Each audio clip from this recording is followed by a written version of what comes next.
What is theology? Что такое богословие?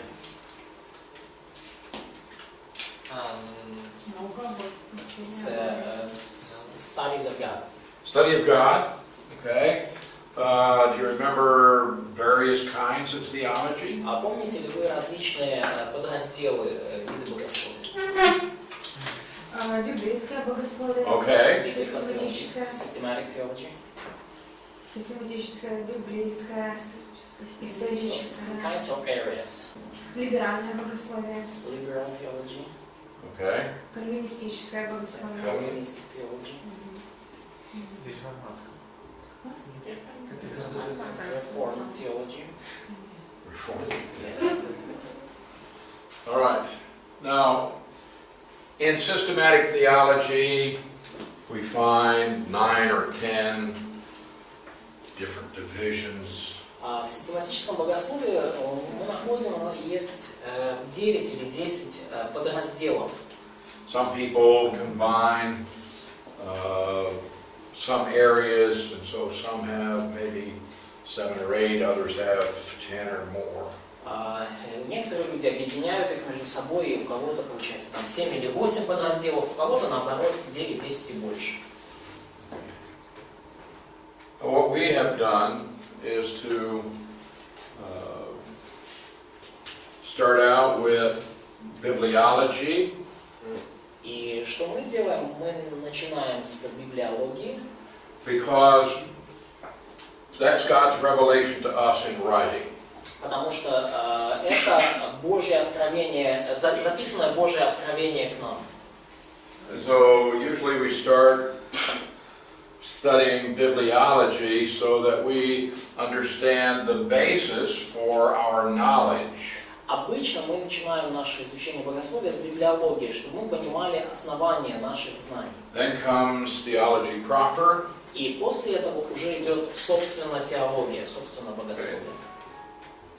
Which is the study of God.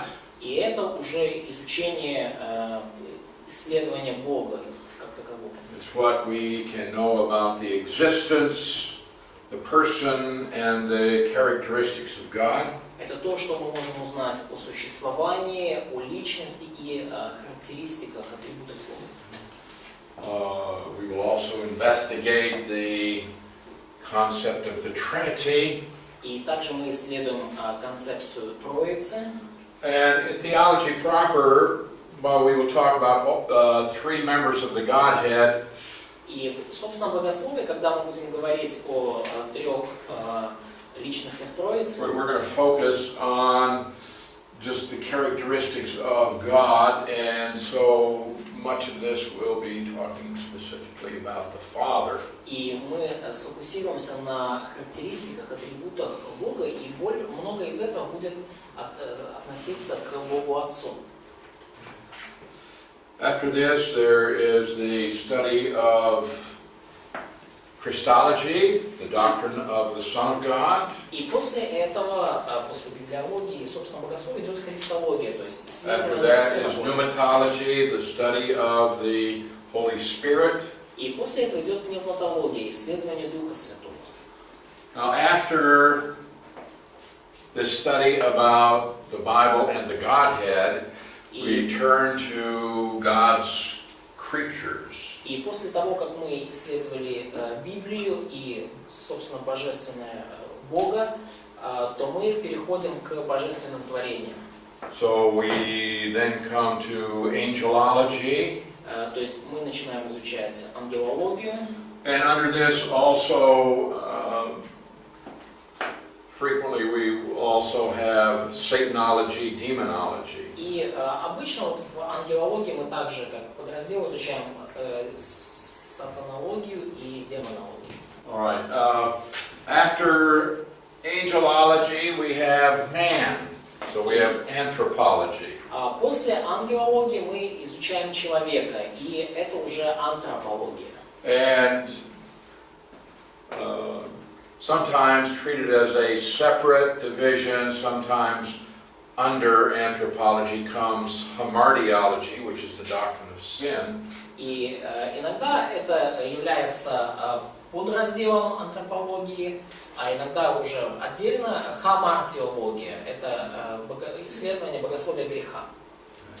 Then Israelology, the study of Israel. И затем израилология, то есть исследование Израиля. Although this is often not included in a study of systematic theology. Ну, часто эта дисциплина не включается в курс исследования систематического богословия. One reason for this is that in Reformed theology, they teach that Israel has been replaced by the church, and so they usually leave out Israel as a separate area of study. Ну, вот это вот в традиционной образовательной системе причина этого в том, что реформатское богословие воспринимает, учит, что церковь заменила Израиль, и поэтому они израилологию уводят, как вообще очень такой отдельный курс. A division of theology. Ну, то есть они не рассматривают это как серьезный раздел богословия. Then we have ecclesiology, which is the doctrine of the church. И после этого мы исследуем экклезиологию, это доктрина церкви. And after that is eschatology, the doctrine of last things. И после этого идет эсхатология, доктрина о последнем времени, о том, что будет в конце мира. Okay. So we're going to spend the next 2 weeks talking about theology proper. И в следующие 2 недели мы будем говорить о собственно богословии. This is about the existence, the characteristics, the persons of God. И этот раздел посвящен существованию, характеристикам и личности Бога. We're going to be looking at 3 divisions here. И мы сейчас посмотрим на 3 подраздела здесь. First is theism. Первый подраздел – это теизм. And here we will talk about the existence of God, И в нем мы поговорим о существовании Бога, His sovereignty, Его суверенном владычестве, and God is the creator and sustainer of the universe. и о Боге как Творце Вселенной и том, который поддерживает Вселенную. And then we will get into the area of Trinitarianism. И далее мы будем исследовать тринитаризм, And, доктрину Троицы. and Доктрина Троицы. now here we need to have 3 specific areas that are understood. И здесь у нас будут 3 конкретных области, которые нам нужно понять. One is the unity of God. There is only one God. Первое – это единство Бога, и 3 единства Бога, и что есть только один Бог. Secondly, there is a plurality in the Godhead. И второе – это то, что есть множественность в божественной личности. Множественность Троицы. And then thirdly, we will study the Trinity of God, that 3 and only 3 are identified as God. И в-третьих, мы изучим 3 единства Бога, что 3 и только 3 личности могут быть идентифицированы как Бог. То есть единство, множественность и 3 единства. And then if we have time, we will take a look at the works of God. И далее, это уже 3-й раздел после теизма и доктрина Троицы, мы посмотрим на Божьи дела. In creation, preservation, И в сотворении, в сохранении providence, miracles. в Его провидении, в Его чудесах. All right. Now, how do we know? И как же нам все это узнать? Откуда мы знаем? Да, откуда мы получаем наши знания? Откуда мы узнаем? How do we know anything? Как мы вообще можем что бы то ни было узнать? Увидеть, услышать. To hear, to see. Okay, these are through our senses. Ну да, то есть через наши органы чувств. How else? Как еще? Через слово. Through words. What words? Какие слова? Через слово Бога. Through word, I'm sorry. Through the Word of God. Да, через, through the word. Okay, Через Слово Божье. we would call this revelation. Мы это называем как познание через откровение. In that case, special revelation. Ну и в данном случае это особое откровение. There's also what we call natural revelation. И есть также естественное или общее откровение. That's where we just look at the universe around us. Это когда мы смотрим на мир, Вселенную вокруг нас. But man also learns things or comes to understand things through intuition. Но человек также изучает изучает мир и приходит к его пониманию через интуицию. Some things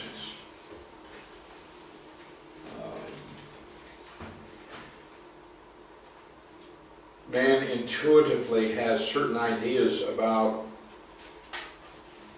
time and eternity. У человека интуитивно возникают определенные идеи о времени, о вечности. Man understands certain things about his own existence. Человек интуитивно понимает определенные вещи о собственном существовании. Even without someone teaching him. Даже если никто его этому не учит. And we call this intuition. И мы называем это интуицией.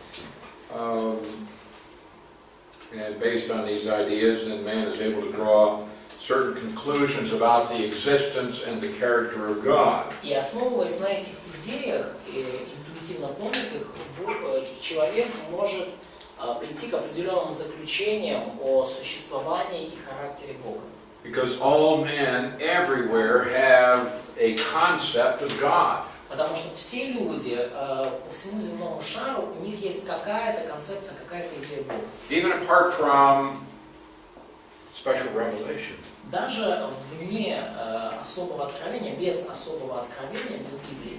You can go find people who in their experience have never been exposed to the Bible, Bible teaching, or anyone who knows the Bible.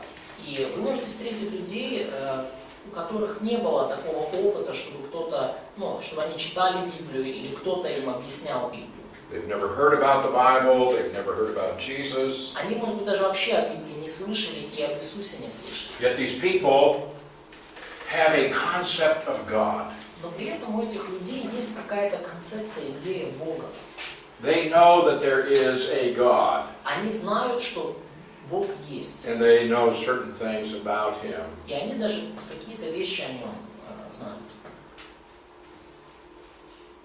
Again, we could call this intuition. И опять же, мы можем назвать это интуицией. And then there's also something that could be called mysticism. Ну и это также, мы можем назвать это мистицизмом. How do you know? Как вы это узнали? Oh, I just know. Как вы это узнали? Ну вот я просто это вот знаю. I don't have any facts, I just know. У меня фактов никаких нету, но я просто вот знаю. People also learn things by tradition. И также люди, помимо интуиции, люди узнают новое через традицию. Now, the things that we learn from tradition may be true or false, И то, что мы узнаем благодаря традиции, это может быть как верно, так и неверно. things are just passed down from one generation to another. Есть некоторые вещи, которые знания передаются просто от поколения, из поколения в поколение. So all of us receive things by tradition. We got it from our parents, our grandparents. И все из нас получили какие-то знания через традицию. Мы получили это знание от наших родителей, от наших бабушек и дедушек. From our culture. Мы получили определенные знания из нашей культуры. And in our tradition, there may be one God, there may be many gods. И наша традиция может учить, что есть один Бог, может учить тому, что есть много богов. So your parents had certain beliefs, they passed those down to you. И у ваших родителей были определенные верования, убеждения, которые передались вам. The third way that people come to know about God is, or about anything, is through reason. И третий способ, как люди приходят к пониманию Бога и к пониманию чего бы то ни было, это разум. A reason has value because, in one sense, it's a reflection of the character of God. Разум имеет ценность, поскольку в определенном смысле он отражает характер Бога. God created man in his own image. Бог создал человека по своему образу и подобию. And man can think logically and can use reason to derive certain truths about God.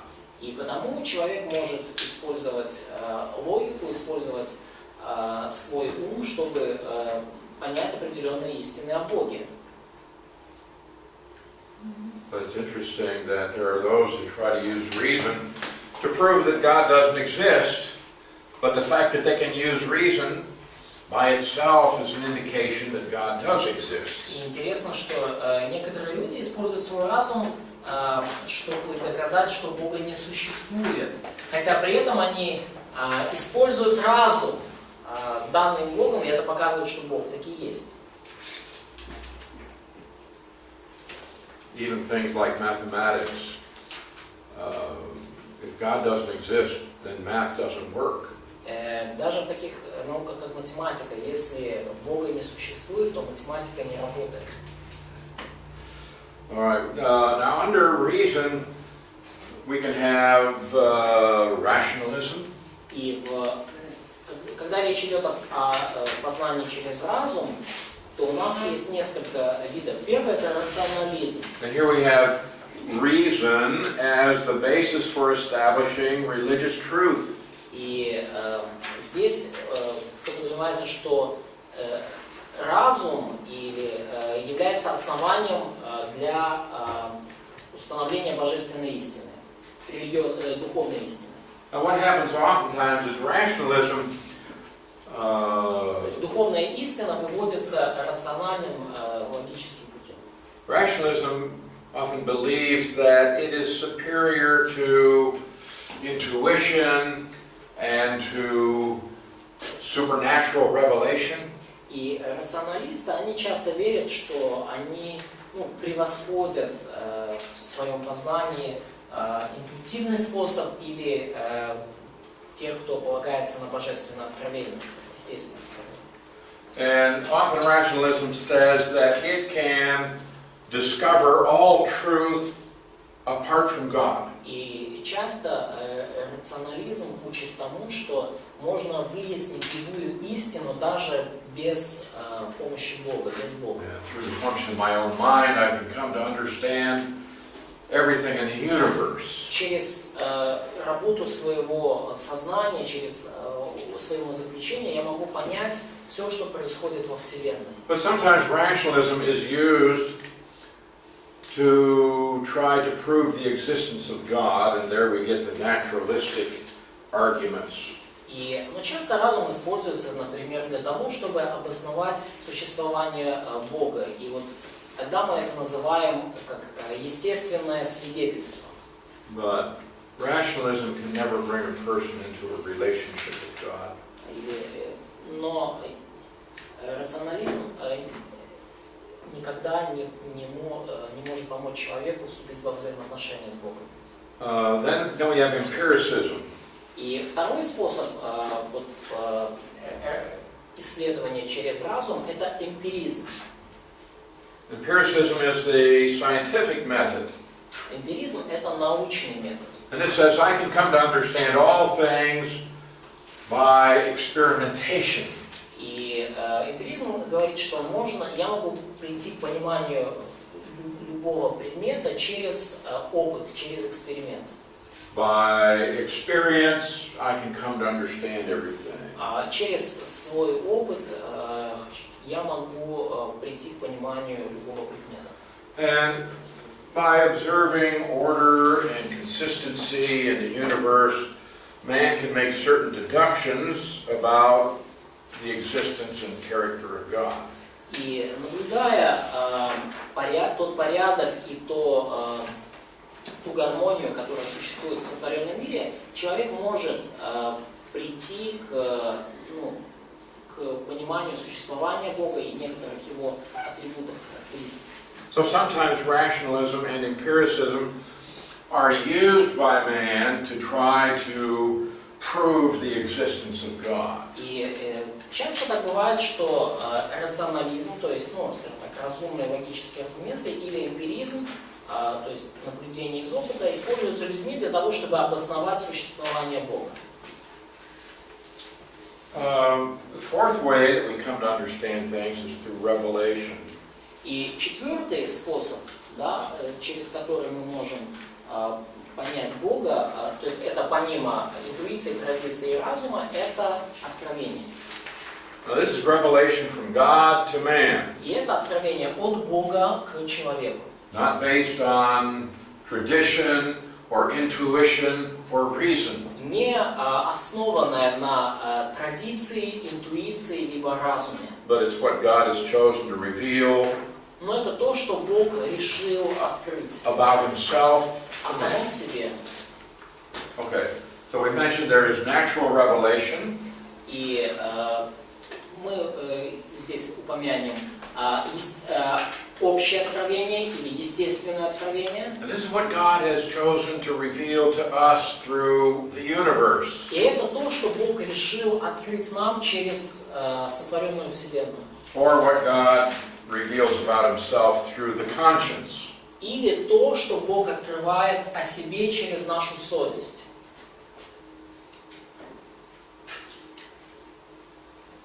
And then there's the special revelation. И есть также особое откровение. This is what God has chosen to reveal about himself through verbal communication. Это то, что Бог решил открыть о себе через посредством слов, через словесную, через слова. Or through miraculous appearances. Либо то, что Бог открыл о себе через свои чудесные проявления.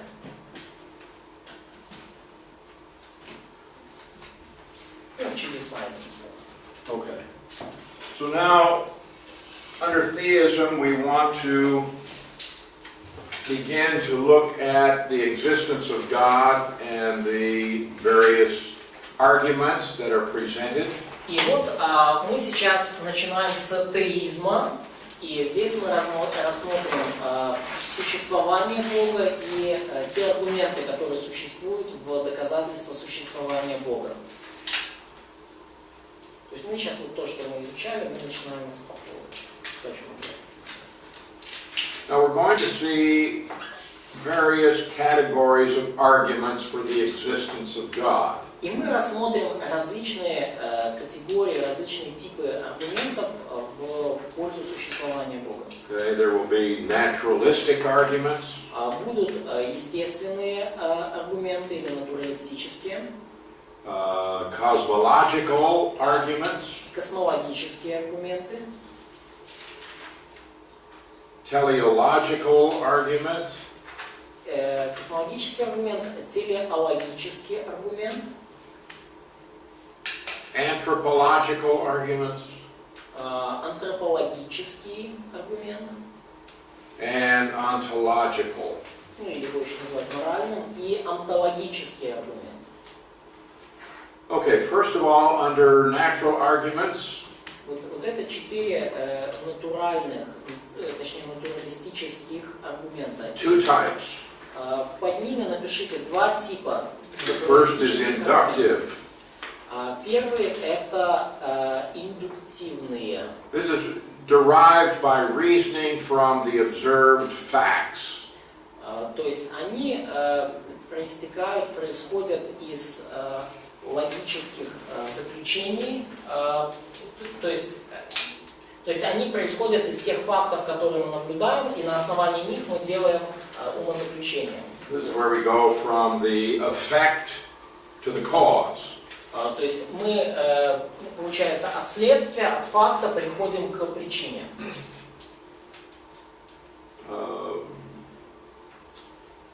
That's inductive. Это вот то, что называется индуктивные. Then there's deductive reasoning. И есть дедуктивный аргумент. This is reasoning from self-evident propositions. То есть они, это умозаключение из очевидного, самоочевидного утверждения. So this is from cause to effect. То есть от причины к следствию. Now understand that these do not scientifically prove the existence of God. И вот надо понимать, что вот это попытка научным образом обосновать существование Бога. Sometimes people will ask, can you prove that God exists? А некоторые люди, иногда люди спрашивают, можете ли вы вот доказать, обосновать, что Бог существует? If someone asks you this, Если кто-то вас об этом спрашивает, you should ask them, what kind of proof will you accept? и вам можно спросить в ответ, а какого рода доказательства вы примете? There are different kinds of proof. Есть различные виды доказательств. Scientific proof? Научное доказательство? No. Нет. Why? Почему нет? What is scientific proof? Что такое научное доказательство? Или То, что выходит из человеческого разума. something which comes from reasoning, from logic? No. Нет. No. That's not scientific. Это не научно. Scientific is something that is observable. Научное доказательство – это нечто, что можно наблюдать. It's something that you can test Нечто, что вы можете испытать, проверить на опыте. and get the same result every time you put it to the test. И каждый раз, когда вы подвергаете нечто испытанию или проверке, вы получаете те же самые результаты. Это So критерий научного it's sort of like доказательства. saying, okay, I want to test the theory of gravity. Или вот, например, вот пример вам. Я хочу проверить теорию гравитации, земного притяжения. So I drop something Я поднимаю что-то, роняю, and I drop it again. и роняю снова. Every time I drop it, this falls. И каждый раз, когда я это роняю, оно падает. It never just floats in the air. Оно никогда в воздухе не зависает. And it always falls at a constant rate. И оно постоянно падает с определенной скоростью. So I can drop this 1,000 times. И то есть я могу это хоть 1000 раз уронить, Same thing will happen every time. одно и то же будет происходить каждый раз. So that's scientific proof. Вот это вот научное доказательство. Okay, if I look through a telescope or through a microscope, I cannot see God. Но когда я смотрю через телескоп или через микроскоп, я не могу видеть Бога. I can't touch him, I can't smell him, Я не могу его потрогать, я не могу его понюхать. and there's no way that I could repeat an experiment. И невозможно для меня повторить какой-то эксперимент, касающийся Бога, That would prove that there is a God. который бы доказал, что Бог существует. Does that mean there is no proof? There is proof, Это не значит, что нет вообще доказательств. Доказательства есть, but not scientific. но они не научные. But most of what we know about the world is not brought about through scientific proof. Но большая часть того, что мы знаем о мире, оно, кстати говоря, оно не обосновывается научным образом. So were you born? Были ли вы рождены? Can you prove that? Можете ли вы это доказать? Not scientifically. Не научным образом.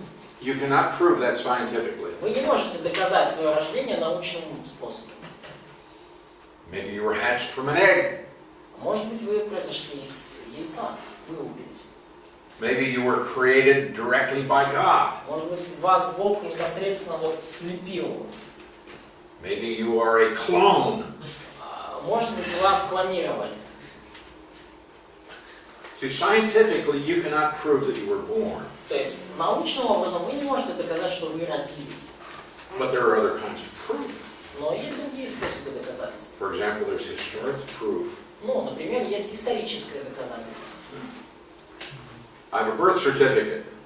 Вот ваше свидетельство о рождении. I can go to the hospital and they have a record. Я могу пойти в роддом, и у них там есть запись. I can talk to my mother, my father, my grandmother, Могу поговорить с моей мамой, папой, бабушкой. and they will all testify that I was born. И они все подтвердят, что я таки родился или родилась. Now, we have these naturalistic arguments. И вот у нас есть вот эти натуралистические аргументы. And from these we can draw certain conclusions, but they do not prove scientifically the existence of God. И из них мы можем сделать определенные выводы и заключения, но они не доказывают существование Бога. All right. Now we have what are called the cosmological arguments for the existence of God. И вот первый из натуралистических аргументов – это у нас космологический аргумент в пользу существования Бога. Now this argument says that every effect requires a cause. И этот аргумент говорит, что любой происходящий факт имеет причину. So in Hebrews 3:4 it says every house is built by someone. Hebrews 3:4. В Евреям 3 глава 4 стих сказано, что каждый дом кем-то построен. Всякий дом устрояется кем-либо, а устроивший все есть Бог. Is that true? Верно ли это? Somebody had to build it. Дом кто-то должен построить. It didn't just appear. Дом не появился просто так, из бухты-барахты. And God built all things. И Бог устроил все вещи. So this cosmological argument says the universe exists and it had to be caused. И этот космологический аргумент говорит, что Вселенная существует, и этому должна быть какая-то причина. Now, does the universe exist? Существует ли Вселенная? Yes. Да. There are two explanations. И есть два объяснения этого. Matter and energy are eternal. Первое то, что материя и энергия вечные. Or matter and energy are caused. Либо то, что материя и энергия, они чем-то порождены, они являются эффектом чего-то. Well, if they're caused, То есть, maybe it was just caused by blind chance. но если они, по второй версии, они чем-то порождены, да, то из-за чего-то появились. Во-первых, они могли появиться просто из-за случайности. It just happened. Ну, просто вот так случилось, бабах, и появились материя и энергия. or it was caused by God. Либо материя и энергия появились благодаря Богу, то есть Бог их создал. So the cosmological argument depends on three truths. И потому космологический аргумент основывается на 3 истинах. Every effect must have a cause. Первое, у каждого явления есть причина.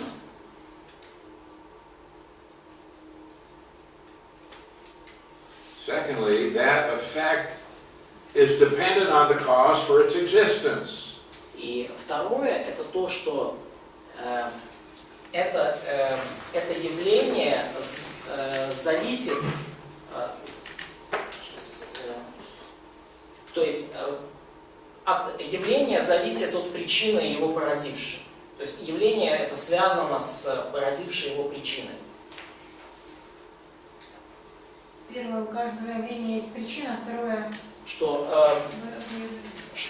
это явление, оно связано с породившей его причиной.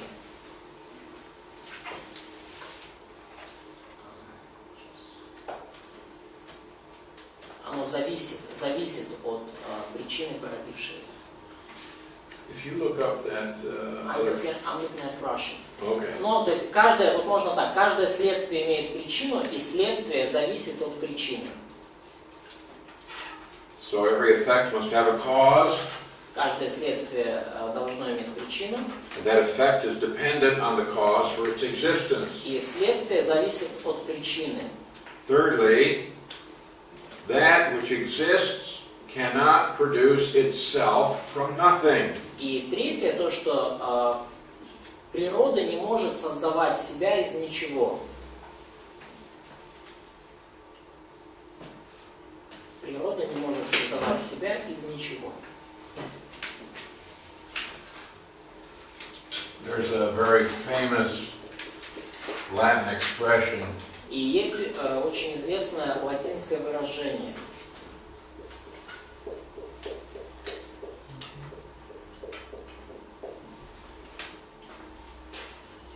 ex nihilo nihil fit, means out of nothing, nothing can arise. Вот эта фраза латинская переводится как «ничто не может создать себя из ничего». You can't get nothing out of nothing. То есть ничего нельзя, You can't get something out of nothing. ничего нельзя получить из ничто, да? Из ничто не может получиться ничего.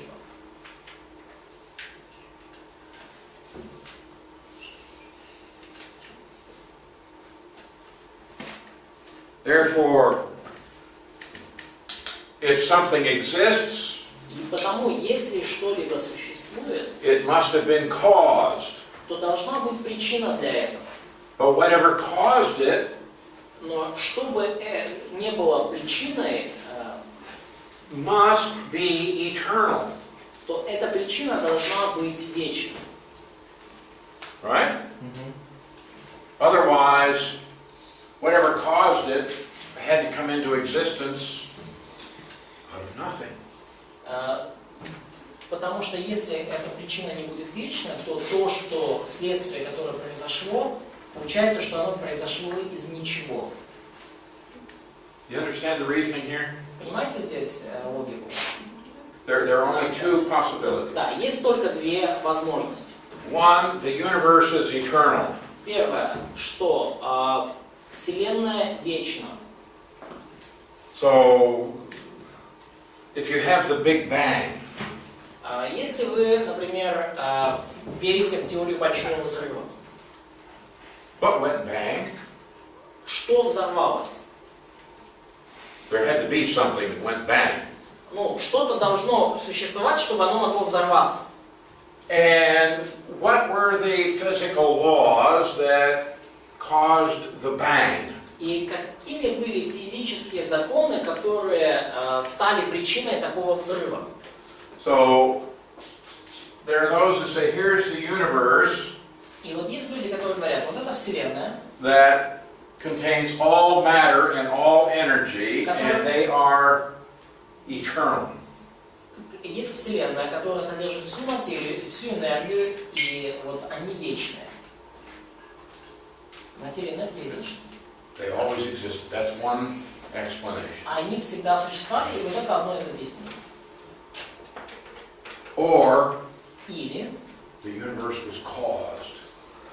Вселенная была порождена чем-то, у Вселенной была причина. So if there is a cause, И если существует причина появления Вселенной, this cause must be eternal, то эта причина должна быть вечной powerful, и могущественной. and self-existent. И она должна существовать сама по себе. Only two explanations. И, то есть есть только два таких объяснения существования Вселенной. But if we have matter and time, or matter and energy being eternal, then we don't have any explanation for man, his ability to reason. Но если мы принимаем, что материя и энергия вечны сами по себе, то у нас нет объяснения, откуда взялся человек и откуда взялась его способность рассуждать. Now you have something that comes out of nothing. То есть у вас существует нечто, что произошло из ничего. So that's the cosmological argument, Это вот космологический аргумент, which says whatever exists had to be caused by something. который говорит, что все, что существует, должно иметь какую-то причину. So in this argument, people keep arguing back and back and back until they come to what they call the first cause. И вот используя такой аргумент, люди прокручивают аргумент назад, назад и назад до тех пор, пока они не находят первопричину существования всего. So that they say, okay, here is this effect. What caused it? Они говорят, вот это следствие, вот этот факт, какая у него причина?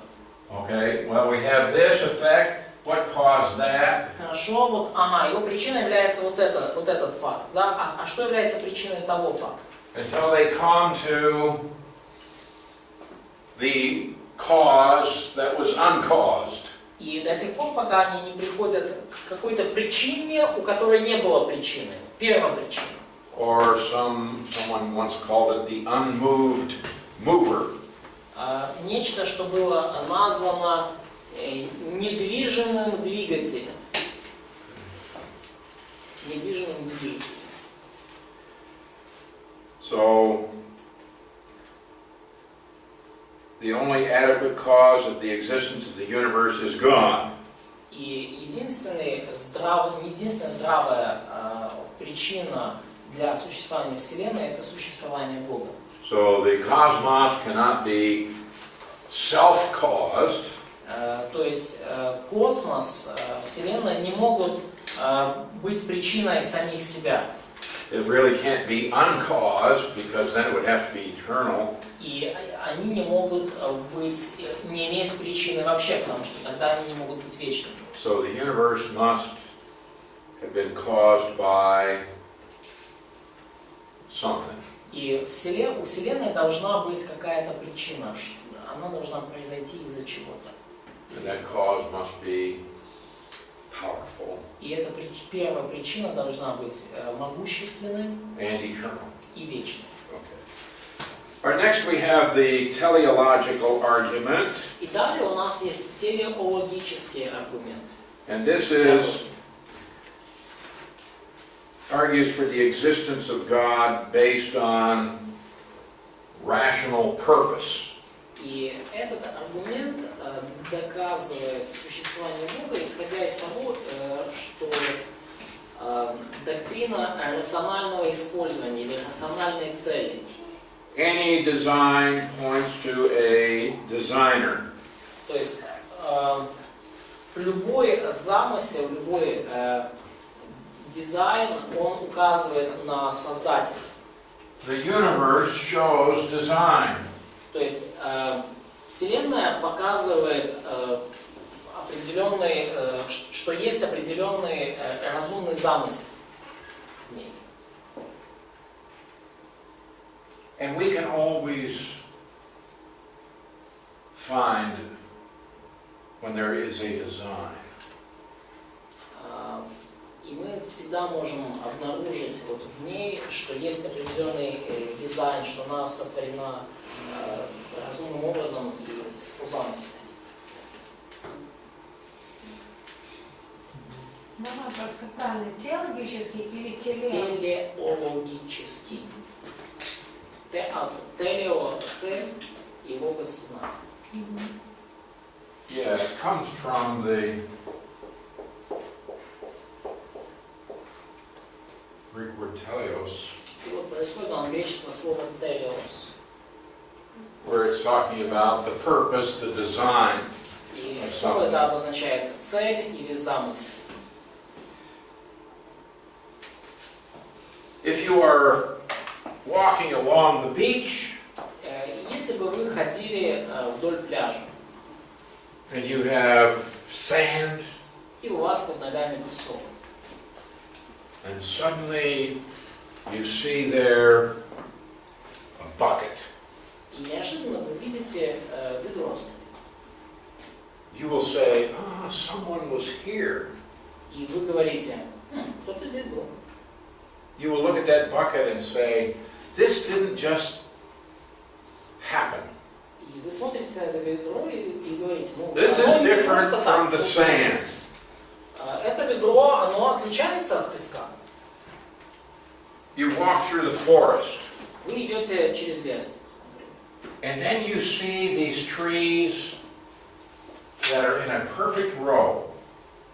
и вы видите вот эти деревья, которые стоят вот ровненьким рядочком. And immediately you think, somebody planted those. И немедленно у вас пробегает мысль, что кто-то их здесь так посадил. This is different from what I see in the forest around me. Это отличается от всего того, что я вижу в лесу вокруг меня. You are out walking through the field, Или вы идете через поле. and then you see a sidewalk, you see a path that's straight. И вы видите тропинку, да, какую-то дорожку через это поле. And you know that that's different. It has design. И вы видите, что эта дорожка отличается от остального поля. У нее есть какой-то дизайн, какой-то замысел. When we look at the universe, it shows design. И когда мы смотрим на Вселенную, она показывает, мы видим, что у нее также есть какой-то дизайн. Conclusion, the universe exists because there was a designer. И заключение мы можем сделать, что Вселенная существует, поскольку есть создатель, дизайнер Вселенной. And the designer is God. И что этот создатель, дизайнер, это Бог.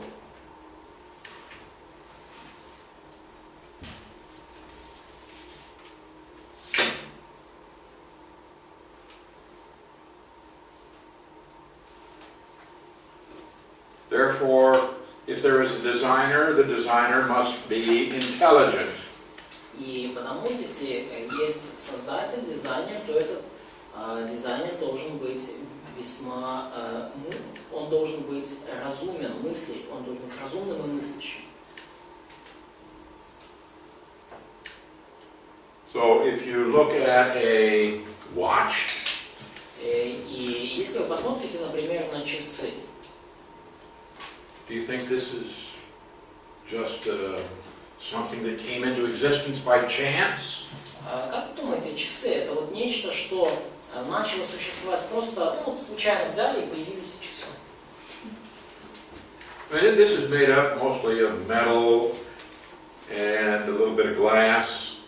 Часы созданы в основном из металла, там немножко стекла есть. Suppose I go out and I just find some metallic rocks. Представьте себе, я вышел на улицу и нахожу какие-то металлические камни. Ну, And I'm going to put them into this machine and I'll just let them tumble. Я их в какую-то машину помещаю там, и там они как-то размечаются. And after a few billion years, out will come a watch. И вот через какое-то время вот из этой вот груды камешков бабах и появляются часы. You think so? Вы думаете, такое может случиться? No, I don't think so. Я тоже так не думаю. Because this shows design. Потому что в этих часах очевиден какой-то дизайн, какой-то замысел. Someone had a purpose when they made all of these parts and put them together. У кого-то была цель, когда он создавал все эти детали и соединял их вместе. We see that design in the universe. И мы видим такой замысел во Вселенной. So this is the teleological argument for the existence of God. И вот это телеологический аргумент в пользу существования Бога.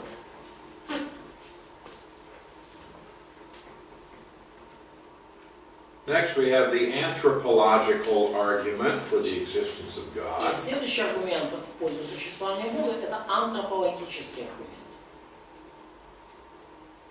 This is also called the moral argument. А также его называют моральным аргументом. Everywhere,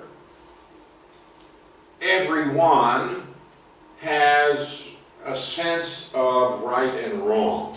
И любой человек, любой части Земли, у него есть какое-то чувство, понимание хорошего и плохого. Что такое хорошо и что такое плохо. So there are many who want to deny the existence of God, И даже человек, который отрицает существование Бога, but they have no basis for any morality if there is no God. Если человек отрицает существование Бога, тогда у него нет никакого основания для морали, для моральных законов, если нет Бога. Everybody has a sense of right and wrong. It may be distorted, but they still have it. Но у каждого человека при этом есть какое-то вот ощущение, понимание хорошего и плохого. Оно может быть искаженным, но оно все равно есть. I don't care how evil people are, they still have a sense of right and wrong. Неважно даже, насколько люди могут быть злые и испорчены, все равно у них есть вот это понимание, что нечто есть хорошо, а нечто плохо. Even you can even take someone like Joseph Stalin, Вы можете даже взять как пример, допустим, Иосифа Сталина, one of the worst people in human history. один из наихудших людей в человеческой истории. But at one point, he said, even my wife has betrayed me. Но в какой-то момент в своей жизни он сказал, что даже моя жена предала меня. Well, why would you say that what she did was wrong? Но почему ж ты говоришь, что то, что она сделала, плохо?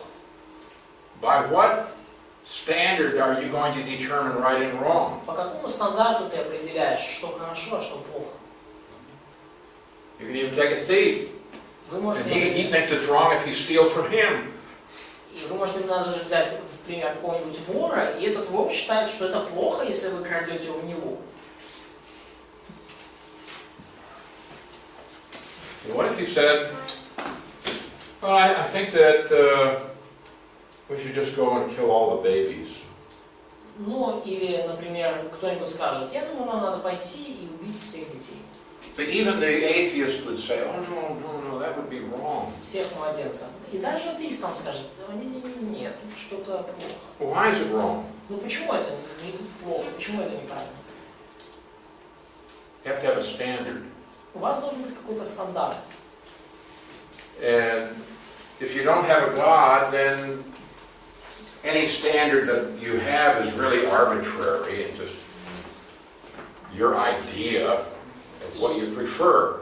И если если вы отрицаете существование Бога, то, в общем-то, любой стандарт, он своего рода, он обсуждается, да, то есть это просто ваша идея.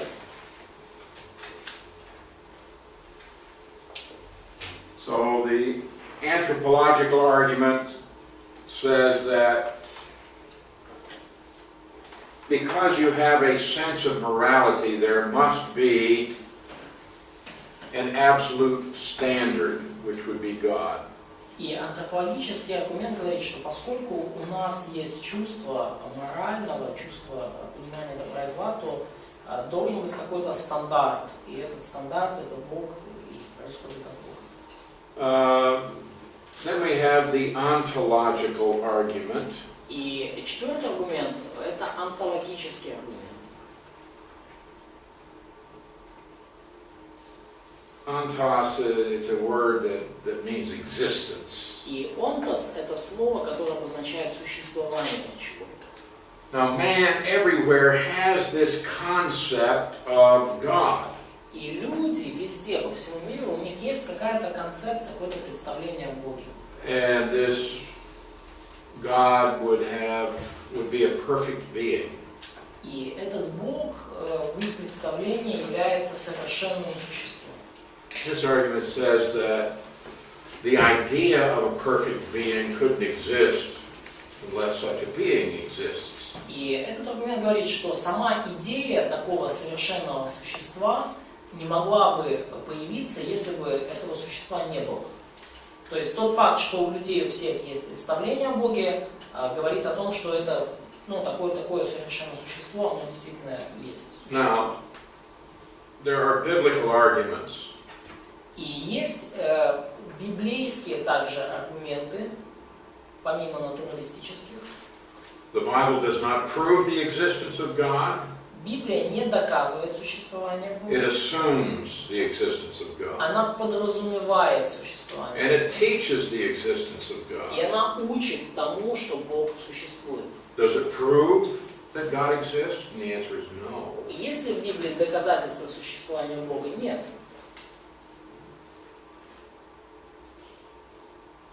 But yet God exists, and we can have absolute confidence in this. Но Бог существует, и мы можем быть в этом абсолютно уверены.